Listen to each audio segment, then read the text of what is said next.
It's wonderful to see you. We're hard at work on a 4th season of Reading Bug Adventures, and because of you, our podcast has continued to grow and grow. I hope you're as excited as I am to visit some amazing new places together starting again this fall. While we wait, though, we're going to periodically post new bonus author interview episodes like this one. We frequently have authors of all kinds visit our store and our local schools, and when we do, we'd love to give you a chance to meet them too. So, while these episodes may not be as action-packed as some of our adventures, they are a great opportunity to meet some of the authors who inspire our adventures and to learn all about their books and how they write. On this episode, we have a very special treat. Author and science expert Jack Challoner came by for another visit to teach us about some brand new science experiments from his new book, STEM Lab.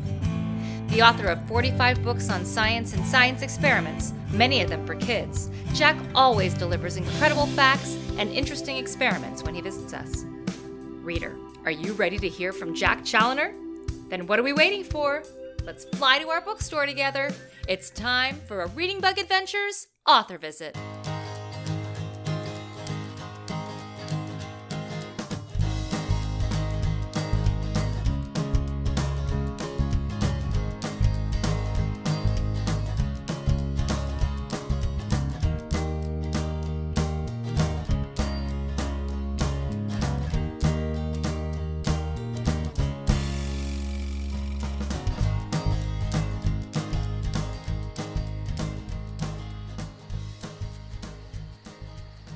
Whoa, look out! Yikes! What was that? Ha! One of the rubber bands from my maker box. It just went flying. Sorry, Lauren. What? Reading Bug? What are you doing with all those colorful rubber bands over there? You almost hit me with that one. Sorry, Lauren. I'll definitely be more careful. Oh, look! I see you have some popsicle sticks, too. Are you making a new invention? Not exactly, Lauren. I'm following the instructions for a super cool experiment. I'm creating a harmonica out of popsicle sticks and rubber bands from Jack Challoner's new book, STEM Lab. Do you love Jack's books as much as I do, Reading Bug? They're full of great experiments and projects for every age. I remember last time he visited, we did some fun outdoor experiments from Maker Lab Outdoors. Of course I remember. And you can still view those experiments on our YouTube channel or at thereadingbug.com/authors. Oh, yeah, that's right. Reading Bug, I would love to help out with this experiment. But first, want to visit with Jack again and learn more cool science stuff? Of course I would. Is he here? Yep, here he comes now. We are here today with science writer Jack Challoner, and we are talking about his new book from DK Publishing that's chock full of experiments, STEM Lab. Welcome, Jack. Thank you so much for being here. Hello, and hello to the Reading Bug.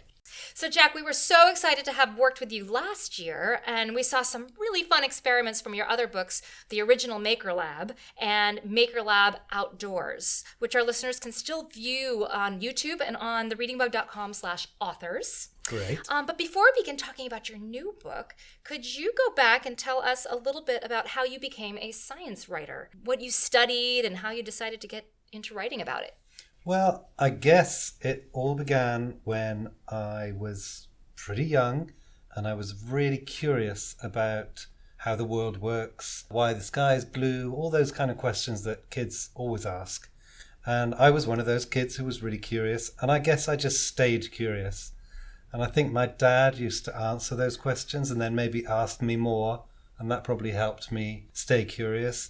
And I used to try things out at home, get really hands-on with things. We had a bunch of magnets hanging around, and I would play with those and, fix up little circuits with batteries and little light bulbs and things. And I just stayed curious, I guess. So then when I went to college, when I was a bit older, I studied physics, which is a kind of science, electricity and magnetism and sound and light, all those sorts of things, which have always fascinated me. And then once I'd studied that, I trained to be a teacher of science and math, or maths as we call it in England. And then after I trained as a teacher, I worked in the Science Museum in London. And there again, I was able to carry on playing and experimenting and learning and then teaching others about science and hopefully making them stay curious. Mm-hmm. And then I started writing. That was 29 years ago.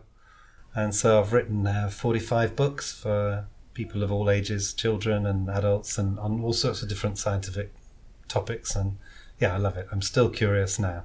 And could you explain to our audience what STEM is exactly? Yeah, it stands for science, technology, engineering and math, or as we say in England, maths.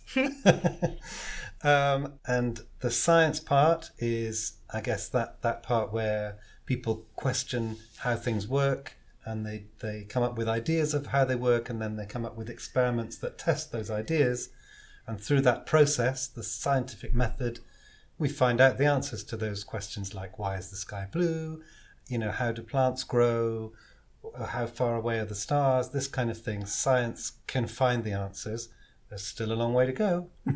There's always going to be more that we don't understand, but science is a journey to finding out those kind of things.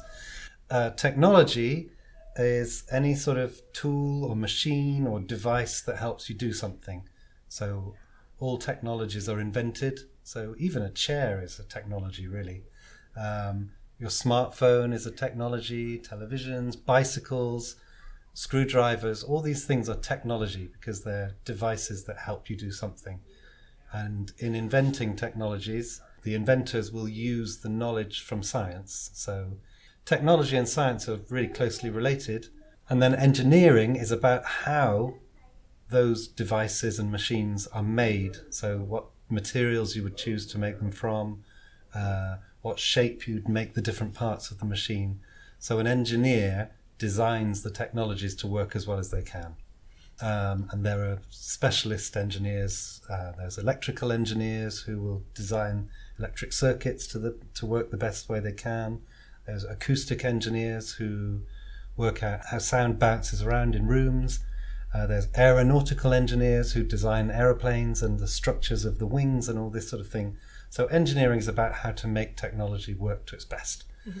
And then math is the study really of numbers, shapes and patterns.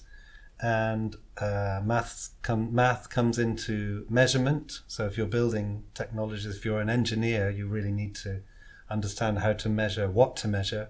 But also math really helps in science because you're looking for patterns to help understand how things work. So for example, if you're studying sound waves or light waves or radio waves or waves on the ocean, they all are explained or described by the same equations. So wave equations in math will explain all kinds of waves. So math is really important in science for finding out stuff. So that all the four, the S, the T, the E and the M are all connected, but they're all different things, but they work together and they are all part of that curious mind that I think is so important. I think it's really important to be curious. And the S, the T, the E and the M are kind of the tools of a curious mind, I guess. So STEM Lab, the book, how is that different from your Maker Lab book or the Maker Lab Outdoors book? I guess when we were devising the projects for the STEM Lab book, we had in mind that we wanted to emphasize the differences and the similarities between science, technology, engineering and math. The three books are really similar. They have a variety of different projects that you can try at home. I guess STEM Lab is for maybe slightly older readers. I think, I guess DK, the publishers, are trying to, people who've read the first two are now another year older, and maybe that's the thing. The next one that's coming out in about 6 months is going to be for slightly older again. So I think they're imagining that people will stay with the series, and that's great. So, but certainly inside the book, when we've labelled and explained the activities, we've kind of highlighted this is a scientific point that we're making here. This is a point about engineering. We've highlighted why we've chosen particular materials for making the projects, that kind of thing, and said that's an engineering decision. So we've kind of emphasized the meaning of STEM throughout the book. Mm-hmm. There's a great handout that you showed our audiences today about making a harmonica with popsicle sticks, which looks so neat. Yeah. And the sound is very interesting, I must say.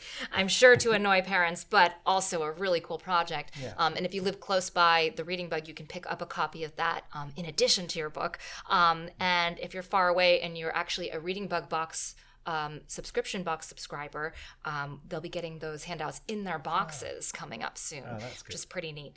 But other than that experiment, I was wondering if you have any absolute favorite experiments in the STEM Lab book that you could maybe explain to us.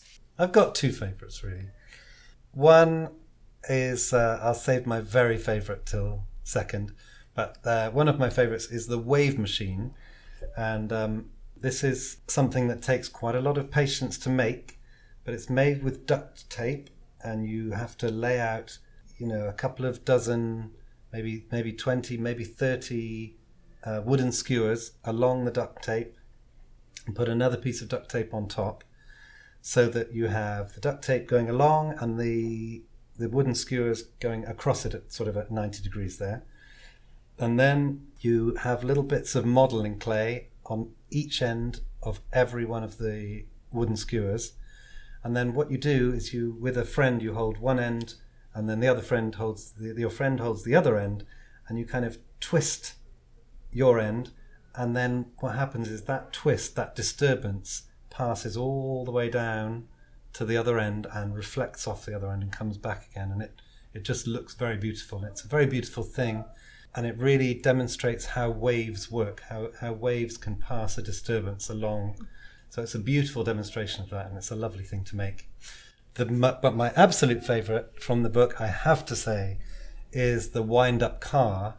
And this is something that I invented myself 23 years ago when I was doing a show at the Science Museum in London about the science of toys. So I thought, what kind of toys can we make, and explain about how toys use energy and this sort of thing.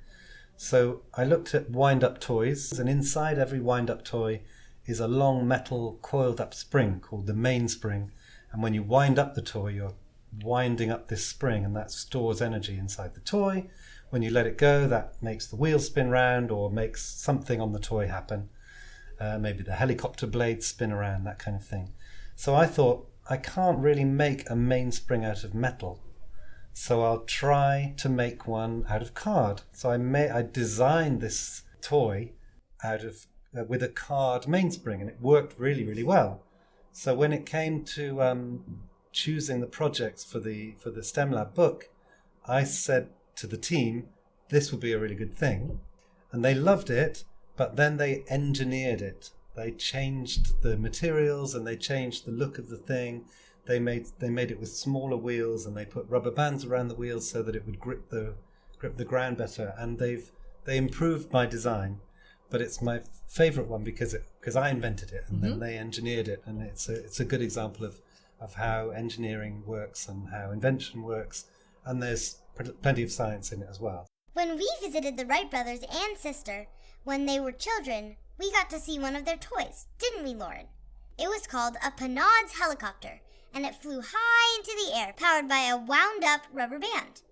The Wrights said that a lot of their ideas about plane flight and engineering of the aircraft they flew were inspired by experimenting with creating their own versions of that toy. So when you are creating these experiments, which I heard earlier you sometimes do at your kitchen table, do you make a big mess? Oh, yeah. Always. Do you clean up after yourself? Because I think that's something that kids would like to know. They're always hearing from their parents, clean up your room. Do you clean up after yourself, or do you get yelled at? I do clean up after myself. That's good.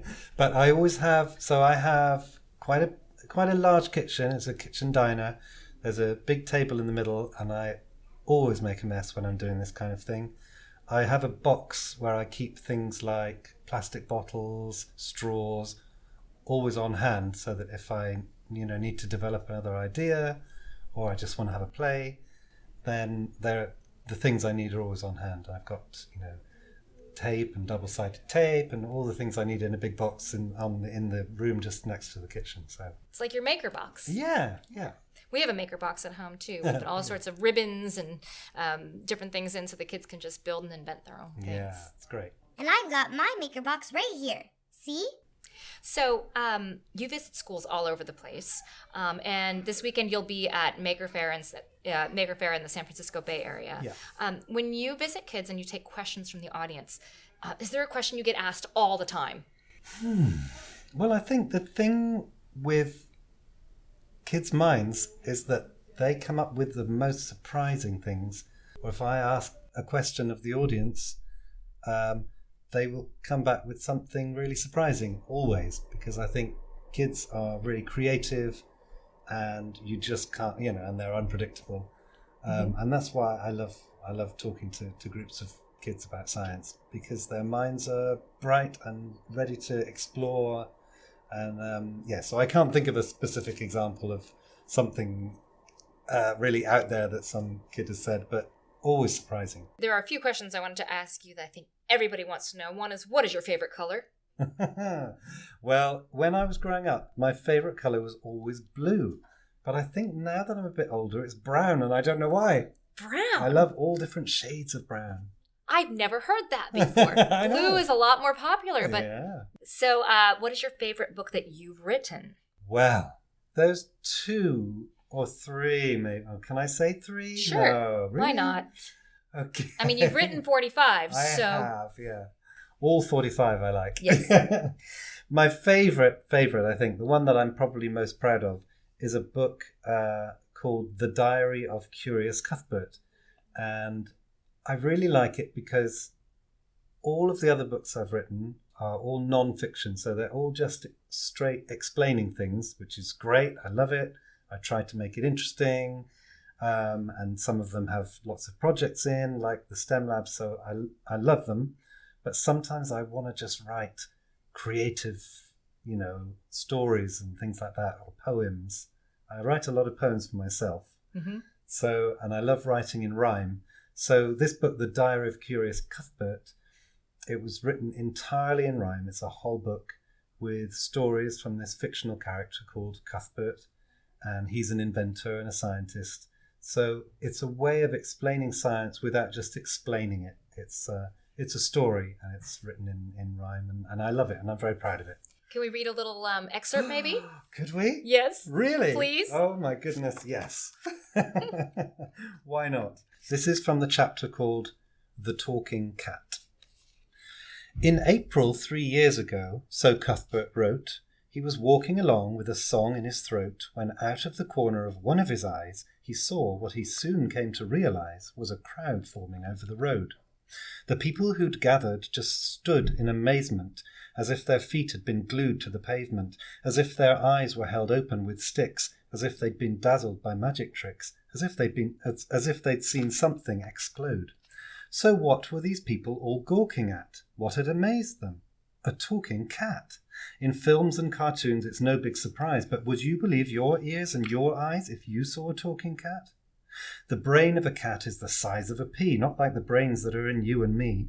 Brains that are melon-sized give us the power to speak to each other for hour after hour. It seems we're just lucky like that. It's known that animals communicate, but surely they can't hold a heated debate. They don't use speech. It just can't be so. They ruffle their feathers, they run to and fro, but surely they cannot chat. Yet here was an animal chewing the fat, discussing the weather and this and that. When Cuthbert arrived to witness the fuss, he was thinking for every one of us. Are you real? He asked the cat. As real as you, said the cat with a shriek. Believe what you hear. I'm a cat that can speak. Ask what you like. You'll like what I say. I'll answer your questions as best I may. Just check your brain is plugged in. Curious Cuthbert, now quite bemused, said, How can this be? I'm very confused. He turned to the crowd and said, This is amazing. The crowd just stood there, listening and gazing. The cat looked at him with a grin. And it goes on and on. I love it. Very different from all of your other work. Yeah, it's nice to hear something different. But now, and you have a new book coming out in the fall of 2019 called Tech Lab. Yeah. And can you tell us a little bit about that one as well? Well, indeed. So, first there came Maker Lab. Then there was Maker Lab Outdoors. And just out recently was STEM Lab. And the next one in the series is Tech Lab. And it's kind of different because it involves soldering irons. I think in America they call it soldering. Yeah, soldering irons. In England it's soldering. It's still spelled so that it's way. Spelled that way, yeah. Soldering irons, and electronic components and circuit boards and LEDs and batteries and things. So every project has an electronic circuit in it, and there's things like build your own radio, build your own metal detector. And so they're a lot more involved, and they're all about electronics. But it was a lot of fun developing those projects. I did do some electronics when I was growing up. So my dad, a friend of my dad, in fact, bought me a soldering iron when I was about 9, and I remember burning myself. So you have to be careful. They're pretty dangerous. They're really hot, so you have to be careful. And of course, at the beginning of the book, there's a big section on safety and where to get hold of all the different electronic components and how to do the soldering safely and properly, and how to use the wire strippers and all this sort of thing. So it's a whole new skill set for some people. And it was a lot of fun to put together. And there's a lot that can go wrong, but there's a troubleshooting section as well in the book. So, if your circuit doesn't work first time, don't worry. Check all the connections and, use your multimeter to check that the circuit's set up correctly. And there's a lot of really exciting projects in it. A lot of trial and error in technology. I mean, even when we were trying to get started recording our podcast today, we couldn't get the sound working properly. No, that's right. But I was beginning to wish I had my soldering iron with me. It was an experiment in itself. We should write a whole book about podcast recording. One more question. This might be a hard one for you. It might be really easy. I'm not sure. Who is your favorite scientist and why? Wow. So I guess my favorite scientist would have to be Albert Einstein, just because his ideas were so revolutionary and so big, and they covered such a wide range of topics, from everything from the tiniest things, the electrons inside atoms, to the very biggest things, the whole entire universe. And his ideas, the way he tackled the problems of the day. So all the other scientists were struggling to find explanations for how atoms work and where the universe came from, how stars work. And Einstein kind of just looked at the problem really creatively and used math in an amazing way. Gee, I wish I was that clever with my math skills. Oh, Reading Bug, I bet if you keep on reading the way you do, you could be a great scientist too. Especially if you're reading Jack's books. You're right, Lauren. I'm going to try out a few experiments right now from STEM Lab. Can I work on them with you? Of course you can. Experimenting is even better with friends. Oh, great! We had such a great time today with our friend, science writer Jack Challoner. Thanks for joining us today. You can purchase STEM Lab from DK Books, as well as other great titles by Jack Challoner at thereadingbug.com or your local independent bookstore. For a complete list of Jack's books, visit thereadingbug.com/authors. Goodbye. We'll see you next time for another Reading Bug author visit. A very special thank you to Jack Challoner for visiting with us today. To find and buy all of his great books, visit thereadingbug.com/authors. Reading Bug author visits are recorded live in our children's bookstore, The Reading Bug, in San Carlos, California. Please continue to support us at thereadingbug.com and support independent booksellers whenever you can. For a personalized selection of books handpicked by me and the rest of the Reading Bug staff and delivered to you each month, you can visit readingbugbox.com. Thanks, and we hope to see you again soon. Bye!